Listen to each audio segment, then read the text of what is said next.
తెలంగాణ ప్రభుత్వం కీలక నిర్ణయం తీసుకుంది.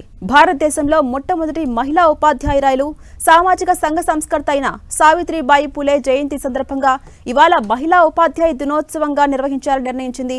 ప్రతి సంవత్సరం జనవరి 3న మహిళా ఉపాధ్యాయ దినోత్సవంగా నిర్వహించాలంటూ తెలంగాణ సర్కార్ జిల్లాల కలెక్టర్స్కు ఆదేశాలు జారీ చేసింది. సావిత్రిబాయి పూలే ఆశయాల సాధనకు ప్రజాప్రభుత్వం కట్టుబడి ఉందన్నారు సీఎం రేవంత్ రెడ్డి. భారత సమాజంలో చారిత్రాత్మక మార్పునకు ఆమె పునాది వేశారని తెలిపారు. మహిళల విద్యకు ప్రాధాన్యం కల్పించి అణచివేయబడ్డ వర్గాలకు న్యాయం అందించేందుకు ఆమె జీవితాన్నే అర్పించారని సీఎం రేవంత్ రెడ్డి కొనియాడారు. లింగ వివక్ష, కుల అసమానతలపై ఆమె చేసిన పోరాటం ప్రతి ఒక్కరికి స్ఫూర్తిదాయకమన్నారు రేవంత్ రెడ్డి.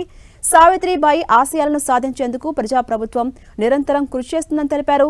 ఇక మరోవైపు సావిత్రిబాయి పూలే జయంతిని మహిళా ఉపాధ్యాయ దినోత్సవంగా రేవంత్ రెడ్డి ప్రభుత్వం ప్రకటించడంపై తెలంగాణ ఉపాధ్యాయ సంఘం యూటీఎఫ్ హర్షం వ్యక్తం చేసింది. ఇది బీసీల పోరాట విజయంగా భావిస్తున్నామని బీసీ సంక్షేమ సంఘం జాతీయ అధ్యక్షులు జాజుల శ్రీనివాస్ గౌడ్ ప్రకటించారు. బీసీల ఆకాంక్షలను గౌరవించి సావిత్రిబాయి పూలే జయంతిని ప్రభుత్వం అధికారికంగా నిర్వహించడం చాలా గొప్ప నిర్ణయమని, ఇందుకు సీఎం రేవంత్ రెడ్డికి ప్రత్యేక ధన్యవాదాలు తెలుపుతున్నామని తెలిపారు.